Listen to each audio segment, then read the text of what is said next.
Welcome to Heartbreak Chronicles. Nathan loosened his seatbelt and stepped out of the car wearily, his shoulders aching slightly from 10 hours of intense work. As a project supervisor on a construction site, he was used to the soreness, just as he was used to returning home to that warm embrace at the end of the day.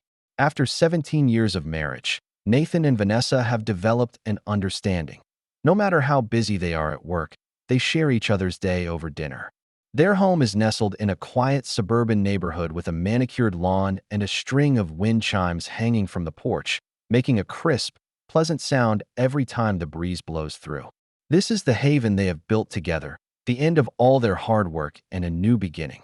However, when he pushed open the door to his home, instead of the usual aroma of a meal, he was greeted by a strange silence. The kitchen light wasn't on, the living room was empty, and there was a chill in the air that didn't belong in a home. "Vanessa? Chloe," he shouted, his voice echoing in the empty living room with a hint of uncertainty and annoyance. No response. Only his own echo dissipated in the silence. Nathan frowned and pulled out his cell phone. The screen lit up, no missed calls, no texts. It's perverse. Vanessa usually tells him in advance if she's going to be late or out, especially with Chloe. He dialed his wife's number, and after a few beeps came out of the receiver, it went straight to voicemail. He hung up, an inexplicable uneasiness rising inside him. He tried calling his 16-year-old daughter, Chloe, again with no answer. The silence on the other end of the phone was like a cold stone pressing on his heart. A sense of unease crawled up his spine, wrapping around his nerves like poison ivy. He walked into the kitchen and saw a folded-up note sitting on the dining room table. Underneath the note was pressed an empty coffee cup, which was cold and seemed to have been sitting here for a long time. He picked up the note and unfolded it. It was in Vanessa's familiar handwriting. "We need to talk. 8 p.m. Oak Ridge Café, V." Nathan looked at the clock on the wall. It was 7:30. The Oak Ridge Café isn't far from home, but that's only half an hour away. He took a hasty shower. The hot water didn't wash away the irritation and disbelief in his mind. He changed into a clean shirt, casually grabbed his car keys, and drove to the appointment. Along the way, countless possibilities flashed through his mind. Vanessa did seem a little distracted and zoned out lately, but whenever he asked, she just said it was the stress of the accounting firm's recent audit season. He chose to believe her. After all, they'd been together for 17 years, and he assumed there were no secrets between them. Maybe there was a family emergency? Maybe it's about Chloe? At worst, he could only guess that it was Vanessa's trouble at work, or simply that she wanted a different hairstyle and needed to ask his opinion, surprising him in this slightly mysterious way. He did his best to dismiss the worst possibilities, such as a rift in the relationship, and those thoughts only flickered in his mind before he forced them down. When he pushed open the door of the cafe, it was not crowded and the lighting was soft. His eyes quickly scanned the hall and immediately saw Vanessa. She was seated in the corner where she was relatively secluded. A cup of barely touched coffee sat in front of her, the heat long since dissipated. Oddly enough, Chloe wasn't there. As is Vanessa's custom, such family talks should include Chloe. What's even stranger is that there's a strange man sitting across from Vanessa. Nathan's footsteps paused. Strange man? He'd never seen the man at any family gatherings or Vanessa's work events. He was dressed in an expensive dark suit with a tailored fit that made him look imposing. His hair was meticulously combed, and on his wrist he wore an expensive-looking watch. The man seemed to notice someone approaching and looked up. He appeared to be a few years older than Nathan, with an ineffable confidence and superiority on his face, his eyes sharp and with a hint of scrutiny. That look immediately alerted Nathan, a bad feeling coming over him like a tidal wave. Nathan walked straight over and stood by the table. "Nathan," Vanessa broke the silence, her voice surprisingly calm as if she were talking about the weather. "This is Marcus." Nathan held out his hand, wanting to shake the man's hand as a matter of basic courtesy. But the man just sat in his chair and nodded slightly, not getting up or responding to his handshake. This arrogance set alarm bells ringing in Nathan's mind. "Who's Marcus?" Nathan asked, with obvious confusion and a hint of suppressed resentment in his tone, his eyes darting between the two men, trying to read something into their expressions. Vanessa's expression was calm to the point of near indifference, and Marcus wore a look of spectacle. Vanessa took a deep breath. as if brewing the words she was about to say. She looked over at Nathan, her eyes not averted, but not a hint of her usual tenderness or affection either. Her lips parted slightly, and the words came out like a blow. My first boyfriend. And also, she paused, as if weighing her words, and finally chose the most direct and hurtful statement. My true love. Nathan froze in place, as if struck by a bolt of lightning, and the blood in his body froze. His ears perked up, barely able to process the information he had just heard. True love? His wife introduces her true love in front of him, and it's her ex-boyfriend? What? He squeezed out the word with difficulty, his voice dry and raspy. I'm divorcing you, Nathan. Vanessa looked him straight in the eye, not a waver in her voice, chillingly calm. I'm going to be with Marcus. We've been secretly dating for 6 months. Nathan's world fell apart in that moment. 17 years of marriage, 17 years of living together, all the promises and memories that went up in smoke in those few short words. He felt a strong wave of vertigo, as if the floor was cracking under his feet. 6 months of secret dating? All this time, he's talking to her every day as usual, eating together, sharing his life, while she's plotting all this with another man behind his back. What kind of bullshit joke is this? His voice trembled with incredible anger, and he felt himself on the verge of losing control of his emotions. No joke. Marcus finally spoke, his voice low and tinged with a disgusting sense of superiority and conceit, as if stating a taken-for-granted fact. Vanessa and I have known each other since back in college. We were supposed to be together, but at the time I went to Europe to develop my career. Now that I'm back, we've realized we still love each other, and we want to make up for lost time. Making up for lost time? Nathan turned violently to Vanessa, his eyes pained and questioning. We had 17 years of marriage. We lived together for 17 years. We have a daughter. We raised Chloe together for 16 years. Does all this mean nothing to you? Chloe supported my decision, Vanessa said calmly, her voice still awfully quiet as if she were discussing something that had nothing to do with her. She understood that I needed to pursue my own happiness. She thinks I should be happy too. Chloe support? Nathan felt a deeper stab of pain. His daughter, who he always thought was the fruit of their love, now sides with her mother's betrayal? Chloe knows? How long has she known? 3 months, Vanessa replied, her tone flat as if she were just answering an everyday question. She and Marcus get along fine. They've gone out a couple of times together, and Marcus has told her some funny stories, and she thinks Marcus is a great guy. Nathan couldn't believe his ears. His wife betrayed him, and his daughter, the person closest to him, chose to keep it a secret and even get along with the man who destroyed his family. It was a calculated betrayal, and his daughter was involved. He felt more alone and desperate than ever. We're already packed, Vanessa continued, speaking slightly faster as if she wanted to get this over with as quickly as possible. Chloe and I are moving into Marcus' apartment tonight. We'll start divorce proceedings next week. Tonight? Moving out. Without even discussing it, he was just informed of the result directly like that. Nathan felt a chill rise from his feet. That's it.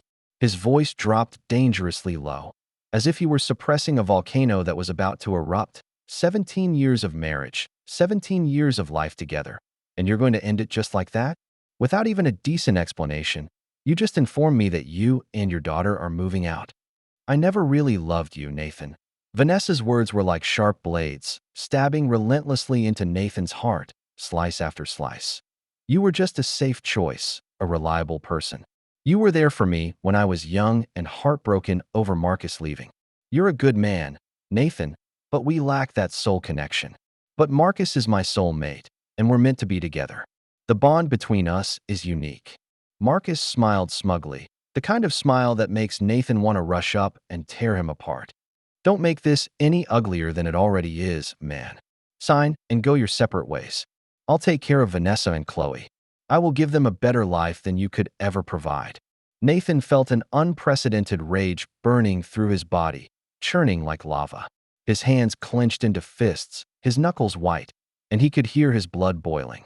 His reason told him that doing it now would only make things worse, but every cell in his body screamed for revenge. But he forced himself to stay calm and not lose his cool here. He had to figure out one thing first. Where is my daughter? He asked, his voice lowered. each word seeming to be squeezed through his teeth. "She's at Marcus' house," Vanessa replied, seeming a little surprised by Nathan's reaction but remaining composed. She wants no part of this conversation. She thought it would be easier. Easier? Nathan almost laughed. His daughter, his own flesh and blood, would rather hide, would rather stay with a strange man than face her father? She thought it would be easier? It's easier for her. What about him? It was a nightmare so absurd it was ridiculous. "I need to see Chloe," Nathan insisted, his tone undeniable. "Now." Immediately. Vanessa and Marcus exchanged a look, one of those silent glances that stung Nathan like a needle. "Tomorrow," Vanessa said, as if in a dilemma and as if only perfunctorily, to give her some time to get used to her new surroundings. "She's been through a lot today." Nathan stood up, and he felt stiff as if he had become a cold statue. He towered over the betrayed pair, his eyes like ice picks in winter. "You two think this is going to be easy? You guys think you can just destroy my family, ruin 17 years of my life, and then walk away in one piece?" His voice was almost a low growl, suppressing great pain and anger. "I tell you, you're all wrong. I'm not going to let you guys off the hook. Especially you, Vanessa. You will pay for everything you do today. A terrible price to pay." Marcus stood up, his smile gone, replaced by a guarded and threatening expression. He stepped in front of Vanessa as if to protect her. "Is that a threat, Mr. Taylor?" Nathan sneered, his eyes sharp as knives. "No, it's not a threat." He paused to let his words hit like a hammer. "That's a promise. I will make you regret your decision today." With that, he turned and left the cafe without another glance at them. The warm air of the cafe grew cold behind him as he stepped into the night's chill. Back at home, Nathan turns on all the lights, but the house remains empty, without a trace of life. He went to the bedroom and found Vanessa's closet half empty, with only a few old clothes that she no longer wore. On her dresser, the jewelry and makeup that he knew so well were gone. He went back to Chloe's room, where a large portion of her bookshelf was missing books, and the posters of her favorite bands and pictures of her with her friends were gone from the walls, leaving faded marks on the walls. Her suitcase is gone too. It was all so real, so cruel, telling him silently that they were really gone, just gone. He felt a sharp wave of nausea come over him and rushed into the bathroom, throwing up. After cleaning up, he staggered into the living room, poured a large glass of whiskey, without ice, and downed it in one gulp. The pungent liquid burned his throat and stomach, but it did nothing to quell the pain and anger he felt inside. He sat in the darkness, only the wine in his glass reflecting the faint light from the window. He began to think about his next move. He wasn't the kind of man who would accept betrayal and insults in silence.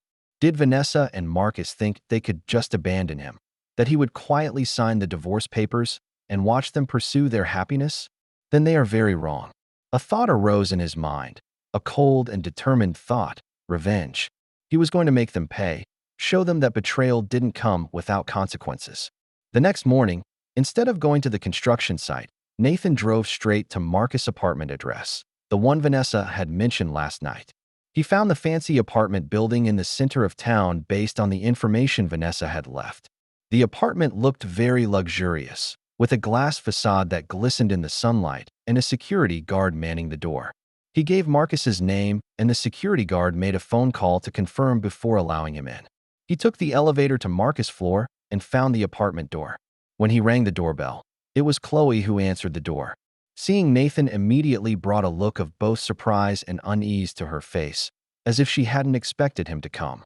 "Daddy," she whispered, with a hint of timidity and evasion in her voice. "What are you doing here?" "I need to talk to my daughter," Nathan said calmly, his tone peremptory, his gaze straight at her. "Alone." Chloe hesitated, her eyes flashing, but eventually she let the door open. Nathan walked in. The interior of the apartment is lavishly decorated, revealing the owner's wealth and taste at every turn. Expensive artwork, custom-made furniture, and floor-to-ceiling windows with breathtaking views of the city. It was a far cry from the cozy but unpretentious home he and Vanessa had. "Mom and Marcus are out," Chloe explained, as if trying to ease the awkwardness. "They went to check on a transfer." "Transfer?" Nathan frowned, feeling a new wave of unease. "What do you mean?" "Well," Chloe lowered her head, avoiding Nathan's gaze, her voice even lower. Marcus has a house in Boston. We're moving there next month. Mom says there are better schools over there, and it's better for my future. Nathan felt a wave of vertigo. Not only are they divorcing, but they're going to take his daughter and move hundreds of miles away to another state? It was decided so easily, without discussing it with him, without consulting him, without even informing him in advance. It's simply denying him his rights as a father. And you take it so easily? He asked, an unmistakable note of hurt and disbelief in his voice. You're going to leave your friends, your school, everything you know, and me just like that? Your father? Chloe finally looked up, and there was a coldness and determination in her eyes that Nathan had never seen before, as if she had been fed some idea. Mom says it's best for all of us. Marcus can offer us a better life. He's rich, Dad. He promised to buy me a car for my 17th birthday and said that he would send me to the best university for my further studies abroad in the future. Nathan couldn't believe his ears. These were the words of his daughter, the daughter he had always considered the apple of his eye. For material things, for a stranger's promise of a car and a supposedly better life, he can be easily abandoned as a father. So that's the reason for your choice? A car? A better material life? Is that all you value about our family, about our relationship? It's not just the car, Chloe retorted, her voice rising a bit with a hint of defiance. It's everything. Marcus knows Mom. They're true love. Mom says love can't be compromised. You and Mom were never really soulmates. You were just hitching a ride, and she's found someone she really loves now. True love. Nathan scoffed, his heart filled with anger and pain. You're 16, Chloe. How much do you know about true love? Is your so-called true love based on deception and betrayal? Mom told me. Chloe's voice suddenly rose with a kind of enraged stubbornness. She told me Marcus was her first love, the only one she ever really loved. She only married you because he went to Europe. You're just a substitute. You're just a guy who showed up when she was down, a replacement to fill Marcus' void. Those words dug into Nathan's heart like knives, one deeper than the other. His daughter, the one he had always loved and trusted, was now standing in front of him, tearing apart his dignity with the cruelest words and denying his 17 years of dedication. Alternatives? So he's just a dispensable substitute in the minds of his wife and daughter? 17 years of affection, 17 years of marriage, and it was so cheap in the eyes of his daughter? I see, Nathan said quietly, his voice low and with a haunting calm. This calm is worse than anger, for it represents bone-deep disappointment and icy resolve. So in your eyes, these 17 years of care and love, everything I've done for you, all the time and effort I've put into you, all the responsibilities I've taken on for you, are worthless? All just what a substitute should do. Dad, it's not like that. Chloe's tone softened, a flicker of faltering and guilt flashing in her eyes. But it was quickly replaced by a firmness she forced down. I know you're good to me. But you can't stop Mom from pursuing happiness. She's waited so many years for Marcus, and now that he's back, she deserves to be with the man she truly loves. Why can't you understand her? Nathan took a deep breath and forced himself to remain calm. His heart twisted as he looked at his daughter's face, both familiar and unfamiliar. So, he asked, every word as heavy as a millstone. If Marcus hadn't left in the first place, your mother would have married him and you would have been his daughter, right? And life will be perfect like a fairy tale, like your mom said? Wouldn't that be better for you? Would you rather be Marcus's daughter than mine? Chloe didn't answer immediately. She lowered her head, her eyes flickering as she avoided Nathan's gaze. But her expression, her brief silence, had given it all away. The balance in her heart swings between family love and the perfect fairy tale her mother paints, eventually favoring the latter. Yes, she said finally, her voice barely audible with a hint of pain and longing. It's as perfect as a fairy tale. Mom says that's the family she really wants. Nathan felt a cold anger rise from his heart like never before. His wife betrayed him, his daughter denied him, and now the only thing he wants to do is make them, including his brainwashed daughter, pay for it all. He no longer wished to undo anything. He only wanted revenge. I see, he said, his voice unusually calm, as if the conversation had never happened. Thanks for your honesty, Chloe. At least I know the truth. He didn't say anything more or look at Chloe's reaction. He turned and walked out of the luxurious apartment, out of the building that symbolized false happiness. The sun is still shining, but Nathan's world is completely shrouded in shadow. Part 2. That night, instead of going home, Nathan heads straight to an unassuming law firm downtown. He contacted the best divorce lawyer in town, Frank Bennett. Frank Bennett is notorious in the legal profession for his ruthlessness, savvy, and ability to secure every possible benefit for his clients in handling high-net-worth divorce cases. He knows that to deal with Vanessa and Marcus, he'll need an equally unscrupulous ally. Frank's office is simple and serious, with various legal diplomas and awards hanging on the walls. Frank himself is a balding, middle-aged man wearing gold-rimmed glasses, with sharp eyes and always an imperceptible sneer at the corner of his mouth. So, your wife cheated on you, rekindled an old flame with her first love, and your daughter is on her side, and they're planning to move to Boston with your daughter? Frank summed it up succinctly after listening to Nathan's calm but pain-filled statement. He tapped on the desktop, making a rhythmic sound as if contemplating his praised next move. Yes, Nathan confirms, his voice still calm, but you can feel the immense power that lies within it. And they decided Chloe's future privately, without consulting me, and even thought that man would be a better choice of father for her. Frank nodded slightly, seemingly interested in the story. Do you have proof? About her infidelity, about their plans?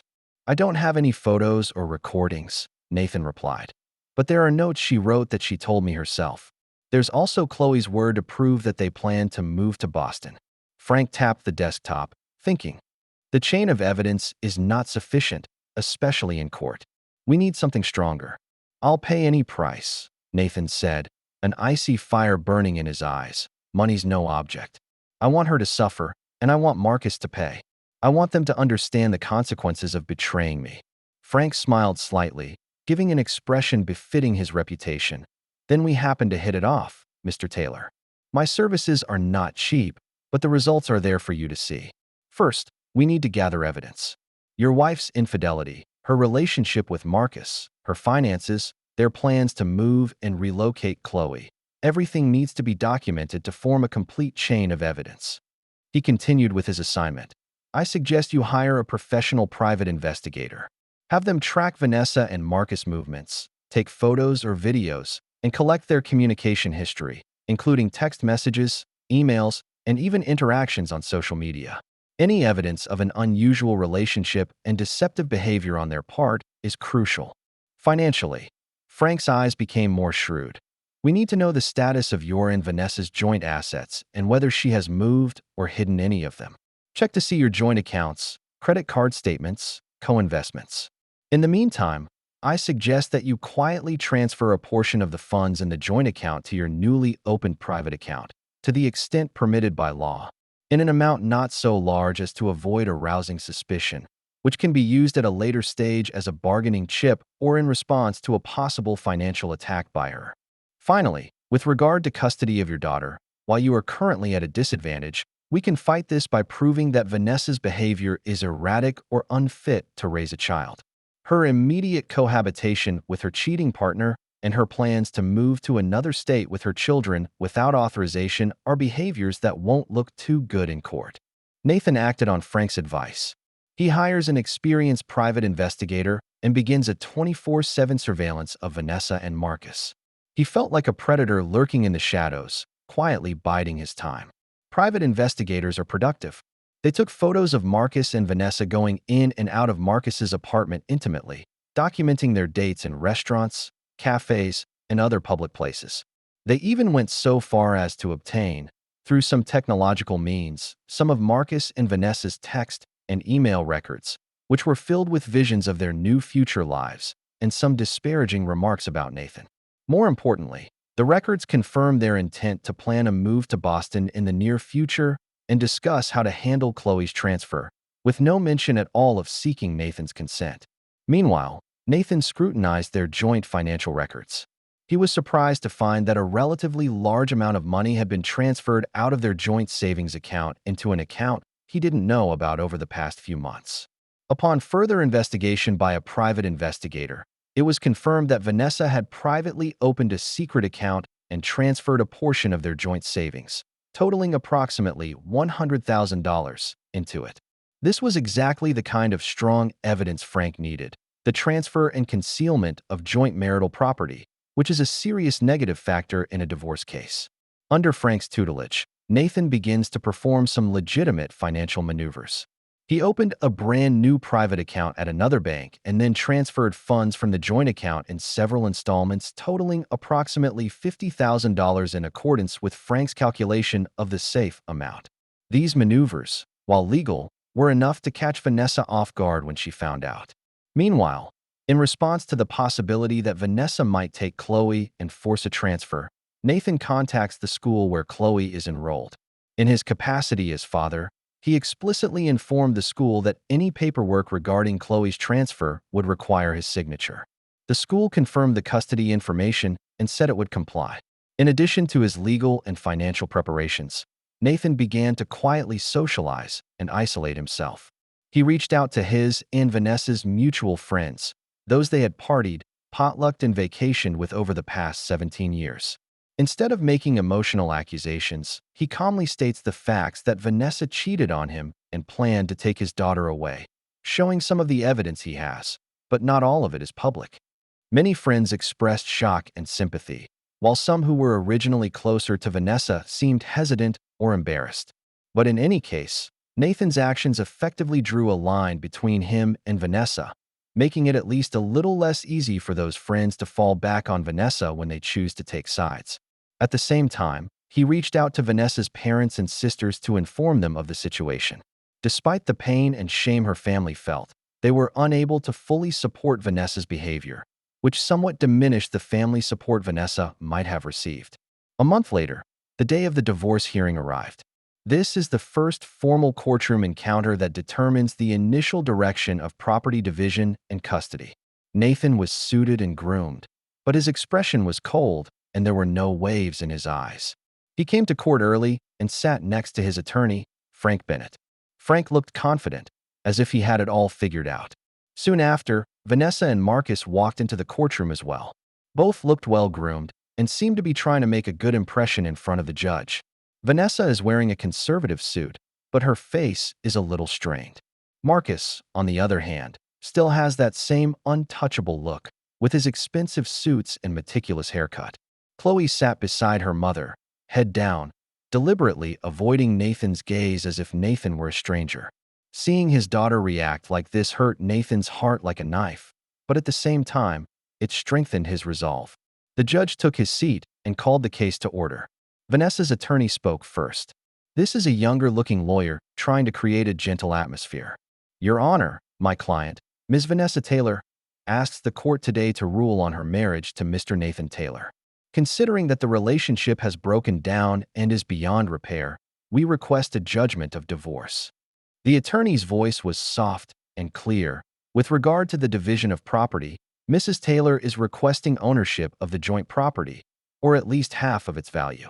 Joint savings and investments will be divided in the statutory proportions. With respect to the custody of our daughter, Ms. Chloe Taylor, given the nature of Mr. Taylor's job as a construction project supervisor, which requires frequent travel and overtime, and which does not provide a stable and consistent family environment, and the fact that Mrs. Taylor currently has a stable job as an accountant and is better suited to provide the love and companionship necessary for our daughter's upbringing, we request that the court award full custody to Mrs. Taylor. Nathan's heart sank at the words, full custody, but he stared at Frank, who gave him a reassuring look. Frank stood up with an elusive smile on his face. His voice was loud and full of power, in stark contrast to the opposing counsel. Your Honor, Mr. Nathan Taylor has agreed to a petition for divorce. However, we hold completely different positions regarding property division and custody. Frank turned to the judge, his eyes sharp and his tone firm. I have evidence that Ms. Vanessa Taylor has not only been unfaithful during the marriage, in a serious breach of the marital duty of fidelity, but has also engaged in egregious acts of attempting to divert and conceal marital property. He removed a stack of papers from his briefcase and handed them to the court staff, who forwarded them to the judge. These are Ms. Vanessa Taylor's bank transactions for the past 6 months. Note that there were multiple large transfers, totaling close to $100,000, into a newly opened secret account in her personal name. The funds originally belonged to the joint savings of Mr. and Mrs. Taylor, and she did not inform Mr. Taylor or obtain his consent. This is a classic case of concealment and transfer of community property, which seriously undermines Mr. Taylor's legal rights. The courtroom was in an uproar, and murmurs came from the gallery. Vanessa's face instantly turned pale, and her lips trembled slightly. Marcus, who was sitting next to her, then furrowed his brow furiously, a flicker of panic in his eyes. Chloe, who had her head down, also jerked her head up and looked incredulously at Vanessa, who obviously didn't know these details. In addition, Frank continued, without any pause in his voice, we also have evidence that Ms. Vanessa Taylor has made plans to move out of the state in the near future with her daughter, Ms. Chloe Taylor, to settle in Boston, hundreds of miles away, without the marriage having been dissolved and without any agreement with Mr. Taylor.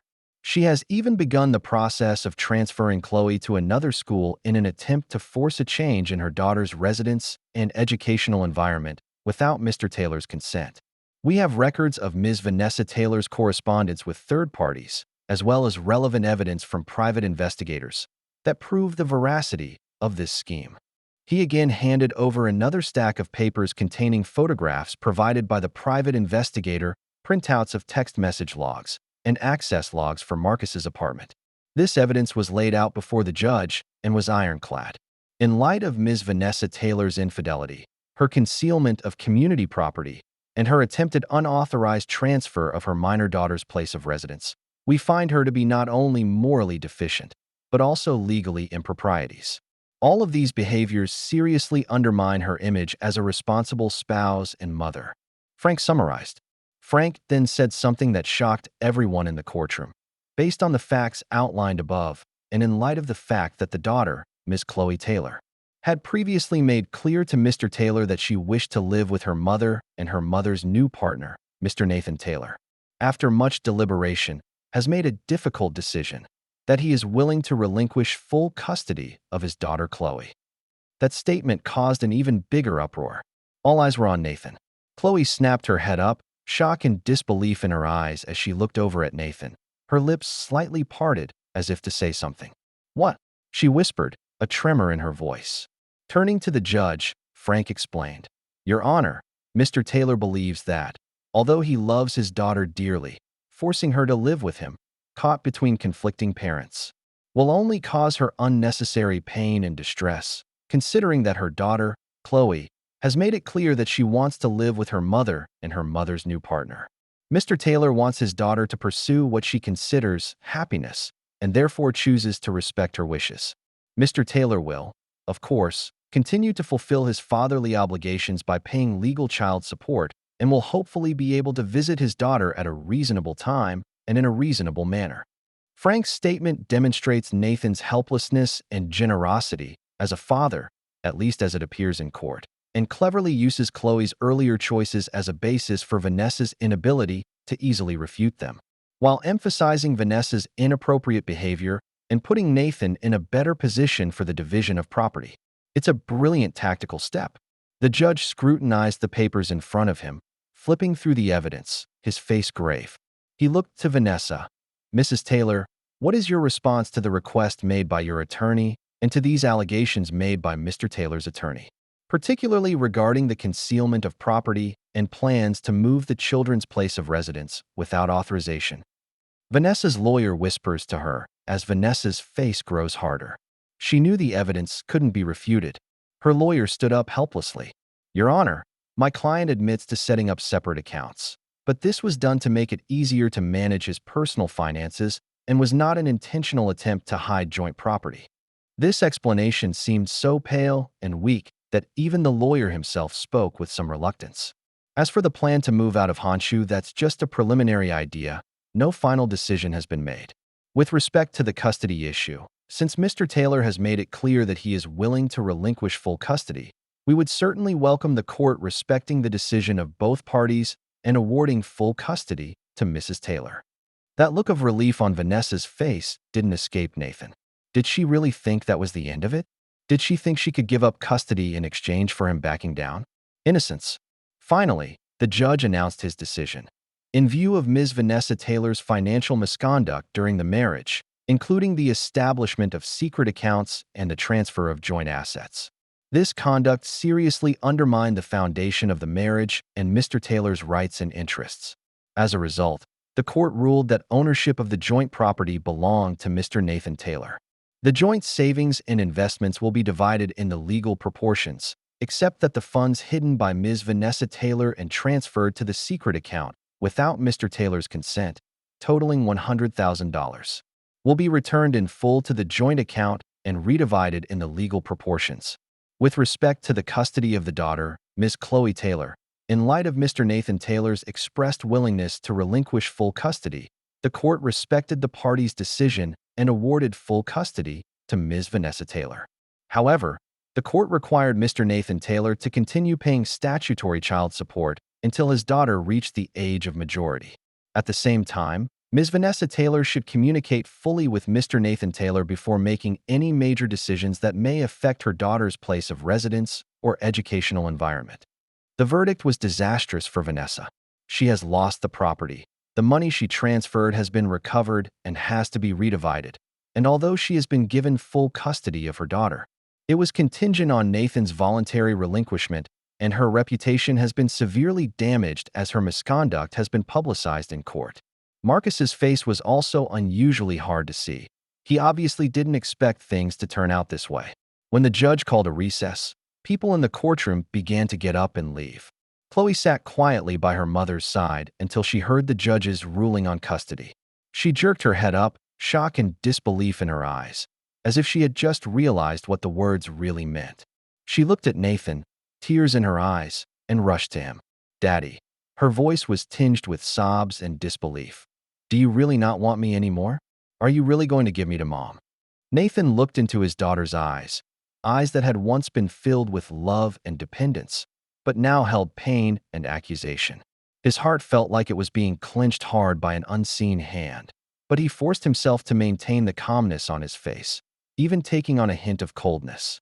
"You've made your choice, Chloe," he said calmly, each word like a cold stone falling to the ground. "In Marcus's apartment, you said you'd rather be his daughter. You said that he and your mother were in true love, and I said that I was a substitute, and you didn't deny it.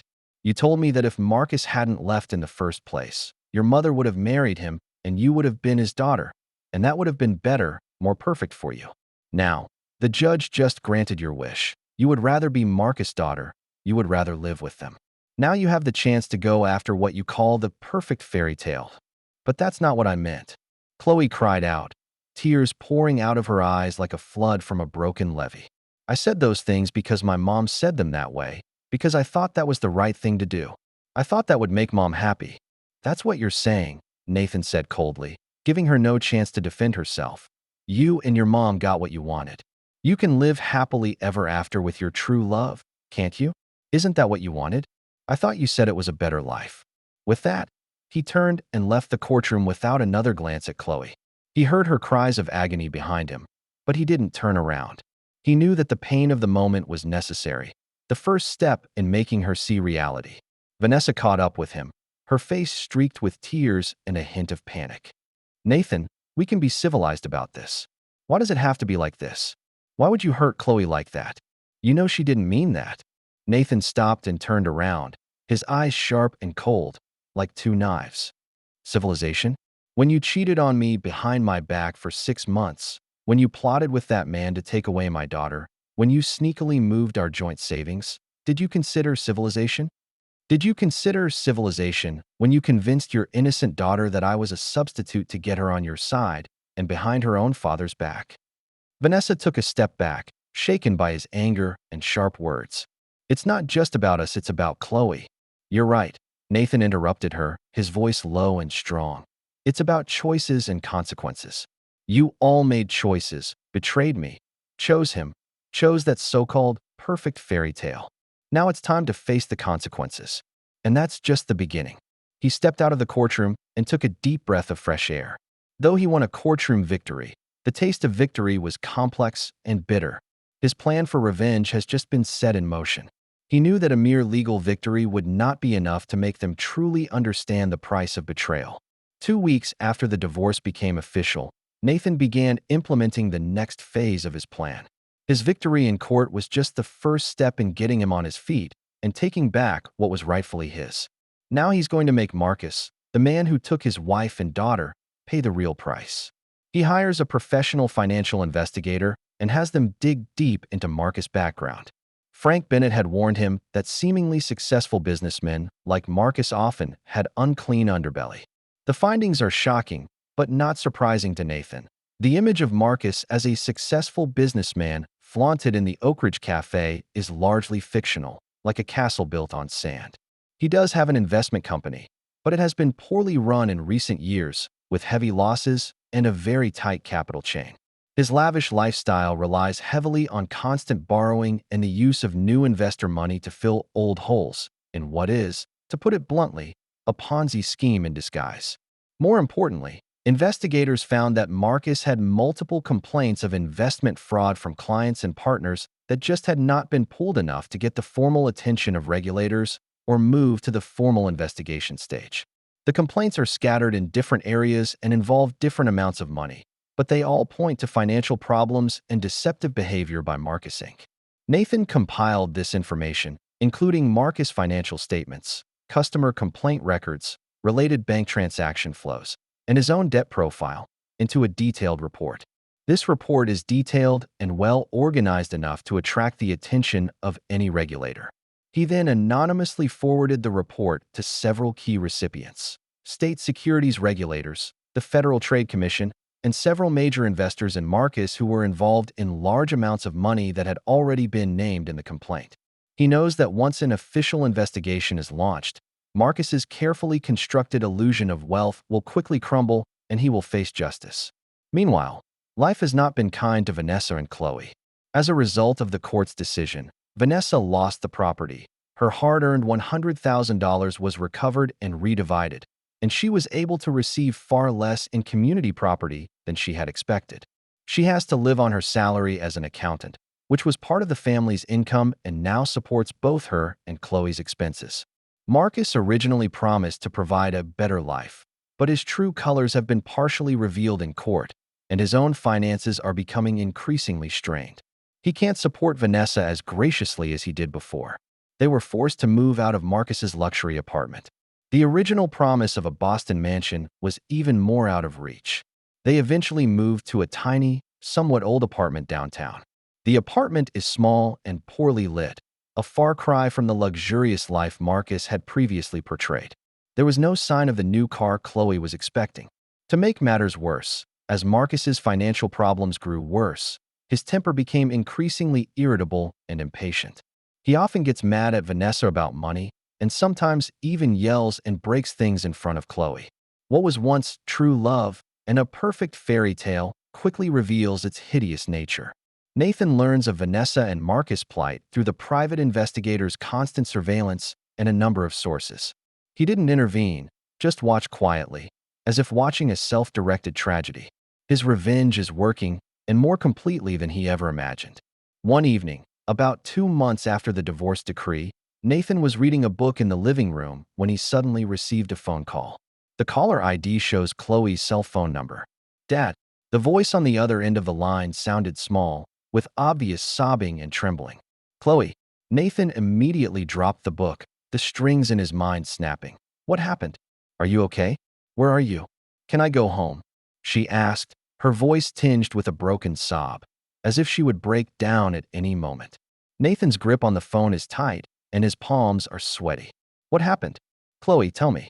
"Marcus and Mom are always fighting." Chloe choked out, incoherent. "They fight every day, so hard. He smashed another vase last night, Mom's favorite one. He yelled at his mom and said some really horrible things. I'm scared, Dad.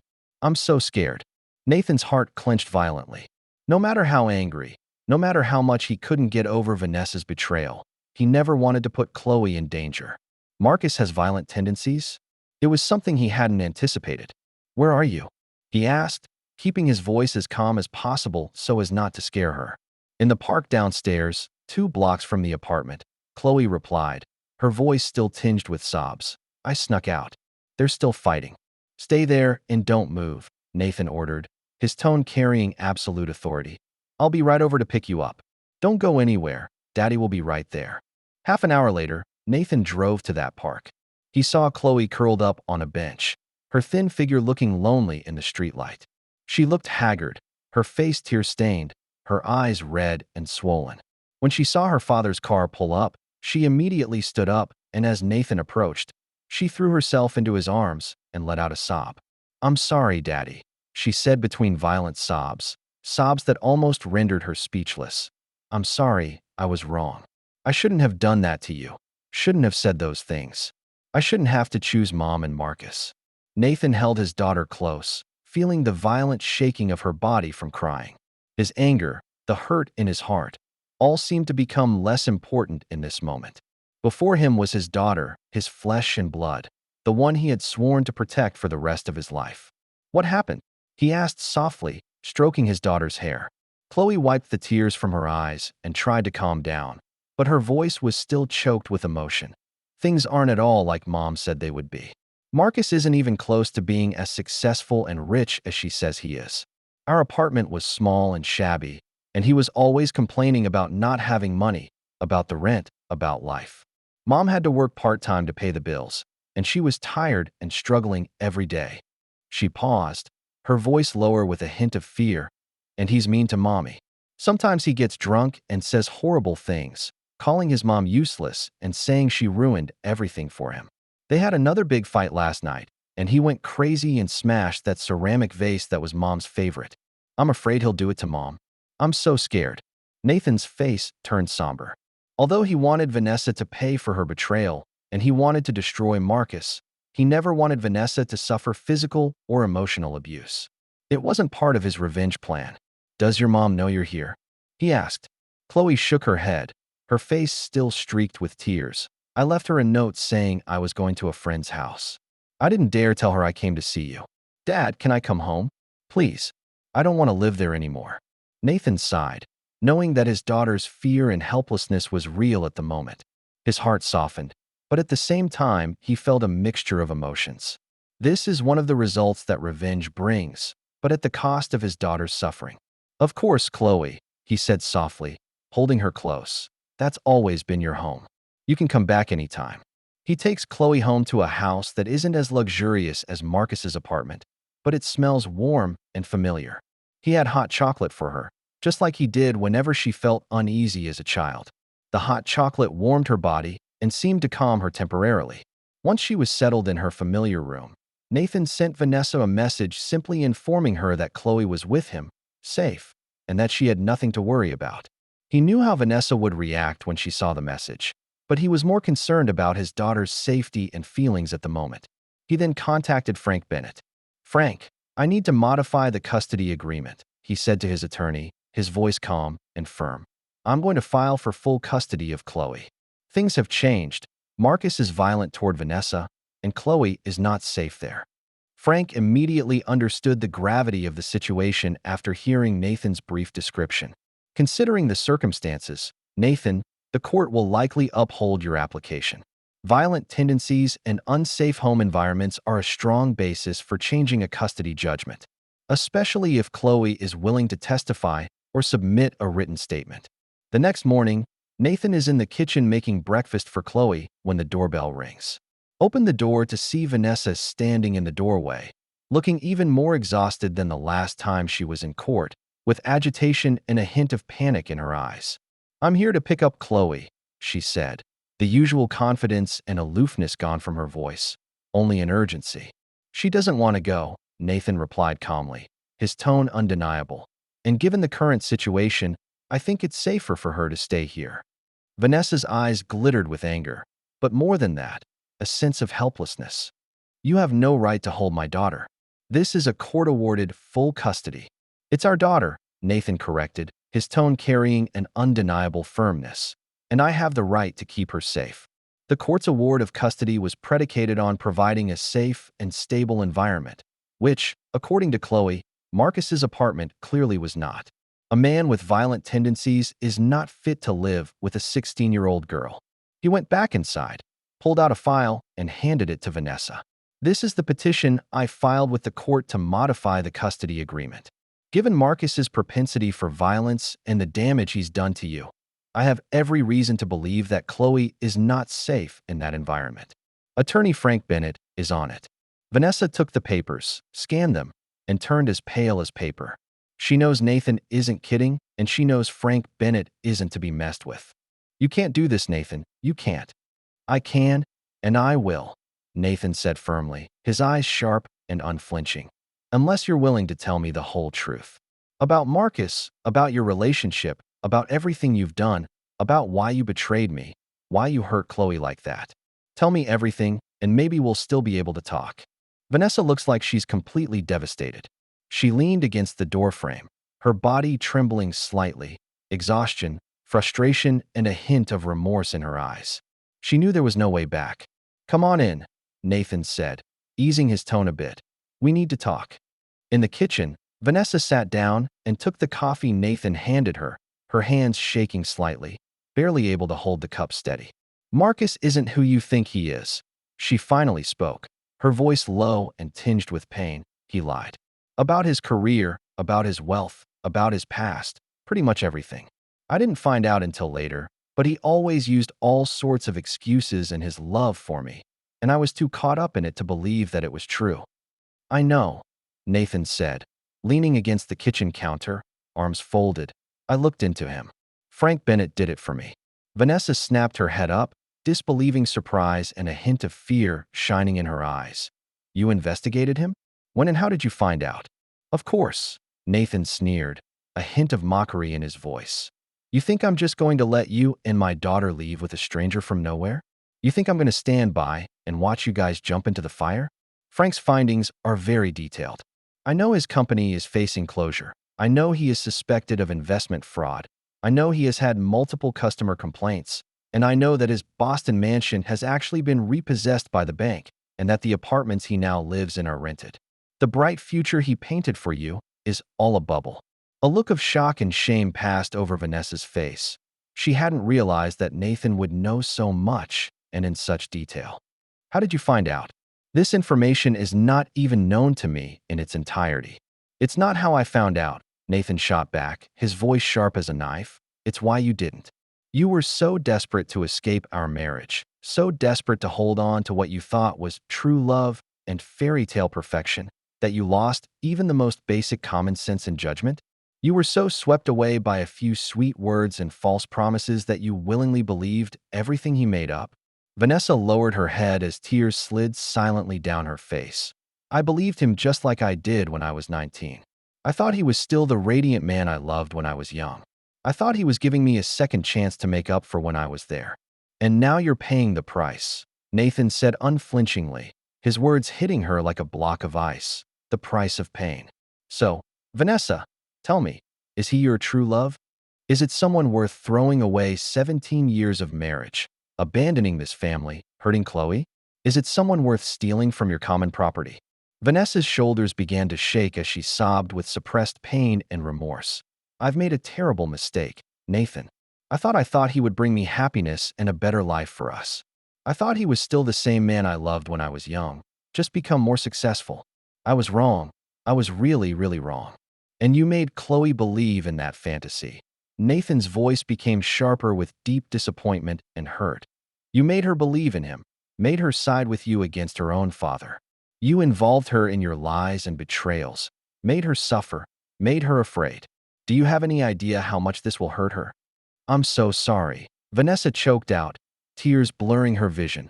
I'm so sorry, Nathan. I'm so sorry, Chloe. I didn't know things would turn out this way. I thought I could have both marriage and so-called true love, or at least be able to end things peacefully and start a new life. I didn't expect to screw everything up. Chloe can stay here, he said finally, his voice inaudible.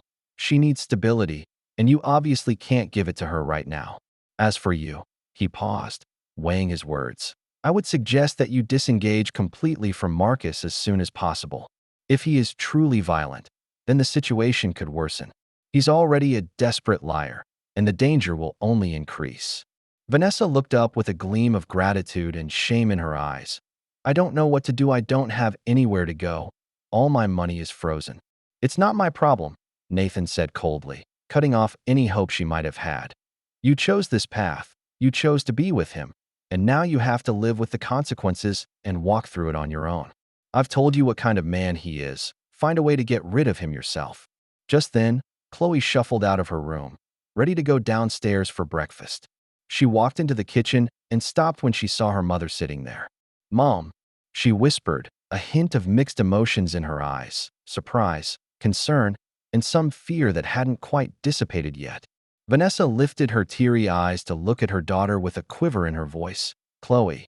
Chloe hesitated, struggling internally for a moment as she looked at her mother's haggard face. She walked over to her mother, reached out, and hugged her gently, as if to offer her some comfort. "I'm worried about you, Mom," she whispered. "I'll be fine, baby," Vanessa said, forcing a smile and hugging her daughter back, her voice still tinged with sobs. "I'll be fine. Everything will be fine." Nathan felt a mixture of emotions as he watched the mother and daughter.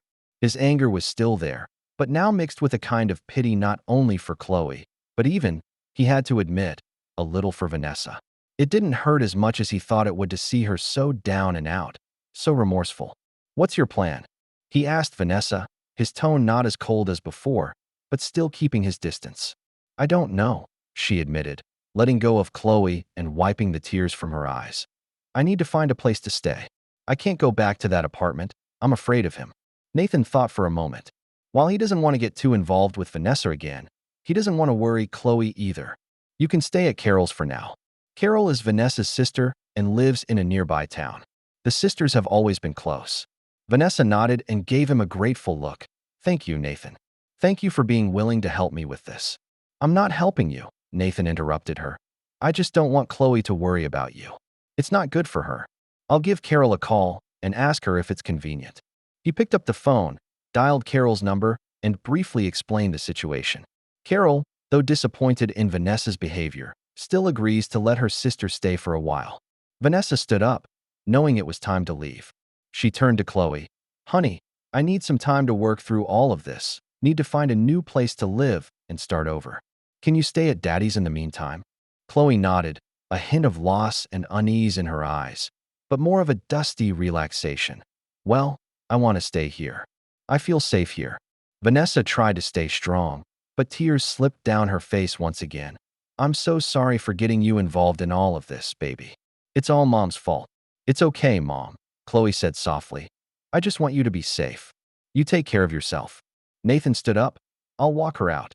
Before leaving, Vanessa pauses in the doorway and looks back at Nathan. Her eyes were complicated with the frustration of a loser and the fear of Nathan and a hint of an unspeakable emotion. "I know you orchestrated Marcus' downfall," she whispered, her tone frighteningly calm.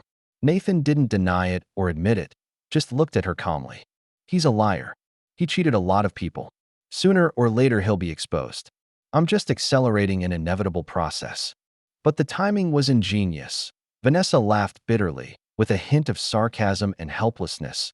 "Just shortly after our divorce, just when I was counting on him. You calculated all this, didn't you?" "That's your guess," Nathan said calmly. Vanessa was silent for a moment, scrutinizing Nathan's face as if trying to read his mind. Then she asked the question that had plagued her, and perhaps Nathan himself. "Do you get satisfaction from this, Nathan? See how we're both ruined.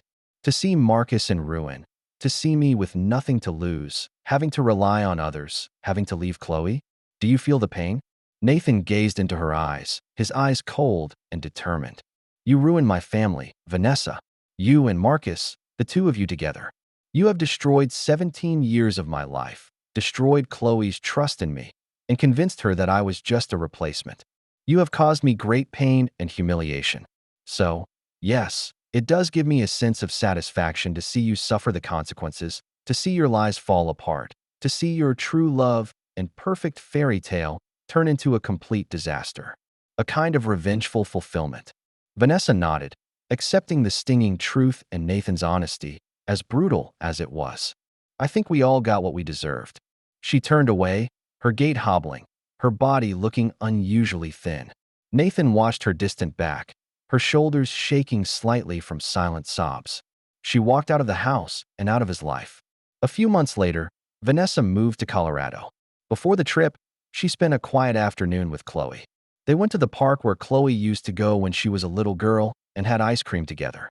Vanessa doesn't mention Marcus again or justify her actions, just expresses her deep regret and concern for the future to Chloe. She promises to talk often and try to come back to visit during the holidays or have Chloe come over to see her. Nathan gave them plenty of space, knowing that this would be a difficult but necessary goodbye for both mother and daughter. Marcus was sentenced to 7 years in prison for investment fraud and money laundering. His empire collapsed, leaving behind a pile of unpayable debts and defrauded investors. The media coverage was overwhelming, and his name and picture became synonymous with fraud and greed. Life is slowly returning to some sort of new normal.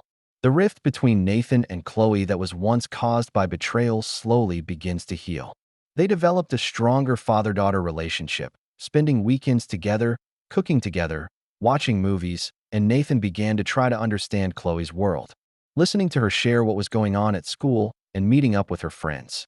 He was no longer the tired father who only knew how to work, but the one she really depended on in her life.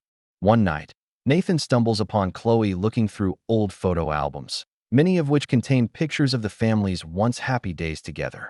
Vanessa is featured in many photos. "Miss her?" he asked softly, sitting next to his daughter. Chloe nodded, "Sometimes, especially when you see these pictures." She looked at a picture of her family laughing on the beach, the ocean breeze blowing Vanessa's long hair, Chloe still a tiny figure. "What about you, Dad?" "I miss the person she once was. The Vanessa that was there before everything happened. The woman I built a family with and raised you with." "What do you think of her now?"